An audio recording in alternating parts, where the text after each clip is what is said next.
Watch out, everybody. We've got a jacked 69-year-old trying to take over the White House. But whether he pulls it off or not, his run might show everyone that going forward, being crypto friendly will be a political necessity. Ready? Let's go.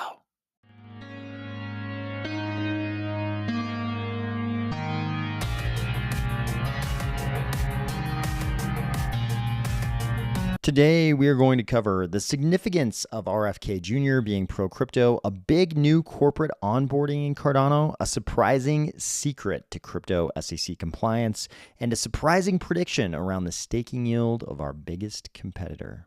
If you don't know what's more confusing, being so ripped at 69 or wearing jeans while you lift, or if you're finding value in these videos each weekday, please consider delegating to the Army of Spies stake pool, ticker AOS. This candidacy of Robert F. Kennedy Jr. is like the gift that keeps on giving. It's the return of the most legendary, the most storied American political family. He's an alternative to the swamp or the orange guy. And now we find out he's also extremely ripped, which is kind of weird and jarring. It's not exactly what you expect from a political candidate, but hey, if we're going to have ripped 69-year-olds out there, they might as well be running for the White House. Most importantly for our purposes tonight, though, is this particular stance of RFK Jr. Here's his post. As president, I will make sure that your right to use and hold Bitcoin is inviolable. Bitcoin is not only a bulwark against totalitarianism and the manipulation of our money supply, it points the way toward a future in which government institutions are more transparent and more democratic. Of course, this is Cardano, so we sort of wince when we see people talking just about Bitcoin because we all know there's more to the world of crypto than just Bitcoin. Surely, Bitcoin was the first, the largest market cap, probably will be the largest market cap for a while, but there's more to crypto. However, I will take this because RFK Jr. and some other candidates in this race, in this election, understand why crypto is so important. The most politically expedient thing for them to do is to talk about Bitcoin. That's a lot easier. It's the most accepted cryptocurrency. It's the most acknowledged to probably not be a security, which is probably important. They don't want to be seen as promoting something that Gary Gensler might go crazy over, and the other side would definitely use and say, hey, you were promoting something that the SEC thinks is a security. Do you think that's very responsible as a presidential candidate? Blah, blah, blah, blah, blah. So, of course, they probably have a lot of advisors saying, hey, you may like all of crypto or a lot of crypto or a lot of different coins in crypto or some coin other than Bitcoin, but don't talk about them for political reasons. Just talk about Bitcoin. I think we're sort of at that stage in the sort of political life of crypto as a political issue. But it won't be this way forever. I think this is just the beginning. And let's face it, if there are a lot of very interesting things about RFK Jr. being in this race, he does have one big shortcoming, and that's that he could be the president of the United States, or he could be the voice actor who plays the Grim Reaper in a horror anime. That's his big shortcoming. This is this guy's big shortcoming. He looks like he could be a president. There's nothing wrong with the appearance of this guy, with the way he dresses, and he's definitely not picking sort of safe political stances. He's going out on a limb on certain things. I think you all know which of his stances is the most controversial that he's recently talked about, especially on a certain very, very large podcast. I still don't even know if I can talk about that topic without getting some kind of a warning or something across my video from YouTube. Regardless, you know what I'm talking about. But these are things. The fact that he's not taking safe stances, the fact, other things. These could be things that actually keep him out of the White House. These are things that might make it a difficult road for him to get to the White House. And maybe getting in the White House this election cycle is not even his goal. Maybe this is just the warm up. Maybe it's really going to be about next time. But I think the important thing for our purposes is that he is so pro crypto. He's not just like, hey, I'm crypto friendly. He's like, holding Bitcoin is an inviolable right. I will make sure that your right to use and hold Bitcoin is inviolable. He's not just saying, "Hey, I'm crypto friendly because I think it might help me to court younger demographics." He's saying that he actually believes that holding, in this case, Bitcoin, but I think after a couple of years, especially because he was an environmental lawyer for so long, I think, that stance might flip. It might become a little expansive, and it might include a lot of proof of stake coins that are less energy consumptive than Bitcoin. We don't need to jump in that whole topic about whether or not, Bitcoin is net non-consumptive of energy because you can run the miners when the grid's not being used by other use case, all those kind of things. We don't need to get on all that. I would imagine that over time, his views, his stated views at least on crypto, I wouldn't be surprised if his actual views right now are this way, but his stated views on crypto over time, I think would expand, and they would of course include proof of stake. The man was an environmental lawyer, and the environmental advantages of proof of stake over proof of work, I'm sure, would be attractive to him. But regardless of how far he gets in this election cycle, regardless of the impact, I think what we're seeing is this pattern where candidates are going to realize that it's pretty much a political necessity to be crypto friendly. It's too big. There are too many American voters who hold crypto or have held crypto or are very actively engaged in crypto or want to hold crypto. It's too big a chunk. It's too many voters. Think of the lengths they go to please various special interest groups. Crypto is actually larger than a lot of those special interest groups that get play during these elections. They get some, that have some concessions made to them to court their voters. Crypto is actually bigger than a lot of those special interest groups. There are a lot of people in the US now who've had crypto. And if we go through another big bull cycle, which is the pattern that we've experienced in crypto so far, there will be even more people who have used crypto, who like crypto, who don't want to see a candidate who is ultra anti-crypto. Like, you tell me how the current administration is going to paint their incumbent candidate as somehow not being super anti-crypto.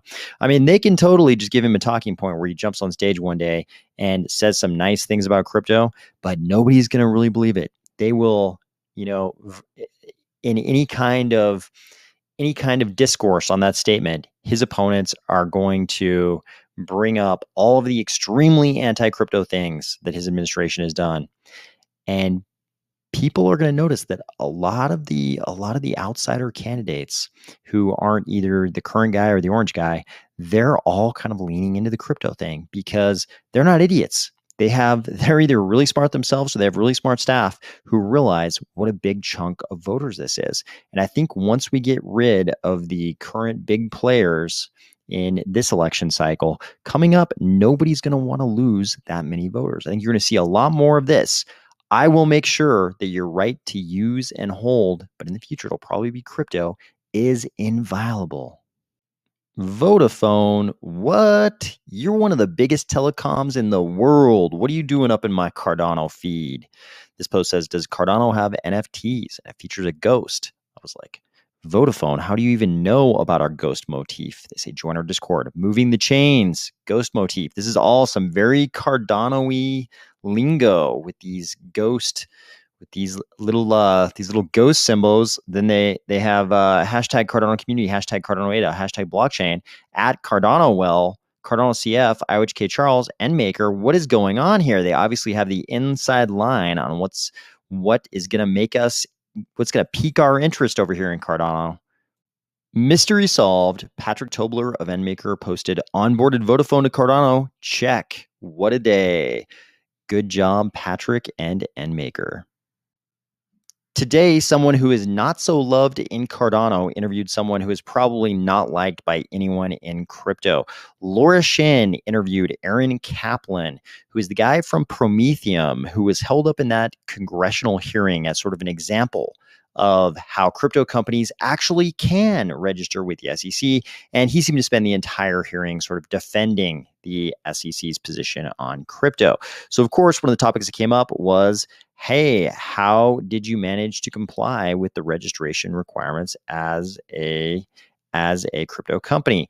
Laura Shin posts, since the SEC has emphasized the importance of registering is the disclosures, will they have disclosures? He said the disclosure requirements are, I think she means are on the issuers. But surely, if this exchange is to remain compliant, they need to list tokens that are compliant. He implied there would be disclosures, and if not from the token issuers, then from the exchange. Yes. So you can see what the problem is here. He was allowed to register as some kind of an exchange, but he's going to have compliant coins or tokens to trade on the exchange. So how is the registration going to work there? How are the tokens and the coins going to comply with the registration requirements? Otherwise, he won't have anything to actually trade on his registered compliant exchange. Laura Shin posted, he kept repeating Prometheum would disclose what's required. And when I pointed out that what was required was board of directors, executive comp, etc., he said if it didn't apply, they would write NA, not applicable. There you have it, folks. The answer to the whole crypto SEC compliance quandary has been delivered. You just write not applicable. So obviously, the problem here is that some of these registration requirements, like how are you going to write your registration statement if there are requirements for this registration statement that you list the board of directors, the executive compensation, and there's no such thing as a board of directors in crypto. What is the executive compensation of the CEO of Bitcoin when the CEO doesn't exist? Interesting article about our biggest competitor from DL News, which is DeFi Llama News. So this article is called As Ether Staking Yields Fall, Protocols Will Have to Get Creative. This doesn't at all sound like it will be trouble, does it? The little bullet points here say, as more Ether gets staked to secure the network, staking yield is falling. Annual staking yield, recently at 5%, is estimated to fall to 3% by year's end. It could later fall below 1%. Staking protocols will have to find ways to juice yield in order to remain attractive. Ethereum's staking gold rush is only 2 months old. Still, it won't last forever, and teams running staking protocols are already contemplating a future in which crypto's safest yield-bearing play becomes boring. You already know, if you watch this channel, I would argue it is not the safest yield-bearing play when you're talking about a protocol that has slashing compared to one like Cardano, no slashing. The issue, the more Ether staked, the lower its annual yield. That drop is already underway. They say Ether yields fluctuated between 5 and 6 in the months immediately after they shipped the upgrade to staking. Since there, the share of circulating Ether staked jumped from 11% to 20%. This month, the yield from staking has hovered at 4.5 to 5. So they went from 11 to 20%, and that involved this dip from somewhere between 5 and 6 to somewhere between 4.5 and 5. You already know Cardano has at various times held a percentage staked of something like 72%. So Ethereum's got a long ways to go, and just moving from 11 to 20% dropped them from numbers in the 5s to numbers in the high 4s. So if they go from 20% to 55%, it kind of stands to reason, based on what I'm reading here, if this is all accurate, that we're going to see some numbers that are pretty low. Maybe they even get to these kind of levels here. And people are not going to react well to 1% staking yields, not when there are very different things going on in Cardano. Some researchers predict that the majority of Ethereum will eventually be staked. If that were to happen, yields could fall below 1%, according to Mike Siligatz, the founder of staking protocol Ether.fi. No one's going to stake for 70 basis points of yield. So he's saying for 0.7%, so 0.7%, no one is actually going to stake. What's their answer to this? Restaking. Restaking is the most obvious source of future yields, according to Darren Langley. who's the CEO of Rocket Pool. Restaking allows users to recommit their staked Ether using so-called liquid staking tokens like Rocket Pool's RETH on either decentralized applications on Ethereum and other blockchains. On other decentralized applications on Ethereum and other blockchains. That technology made its debut last week. This all sounds nothing like the kinds of, sort of rehypothecation, type mechanisms that have gotten markets in so much trouble in the past, does it? It seems like whenever you do any, let's use their terminology, juicing of yields, an increase in risk also tends to rear its ugly little head. In fact, according to this caption right here, it says restaking, an example of how protocols could augment staking yields. Vitalik Buterin warns it must be done carefully. So it sounds like he is also cognizant of this risk. Good luck to our friends in Ethereum. Finally, don't forget, today is the day, Cardano Pride Fest, June 28th, 5 p.m. Pacific or 12 a.m. UTC on the 29th. I will be there. I think it'll be a great time. So join me if you have a chance. Otherwise, I hope you have a great day, and I'll talk to you tomorrow.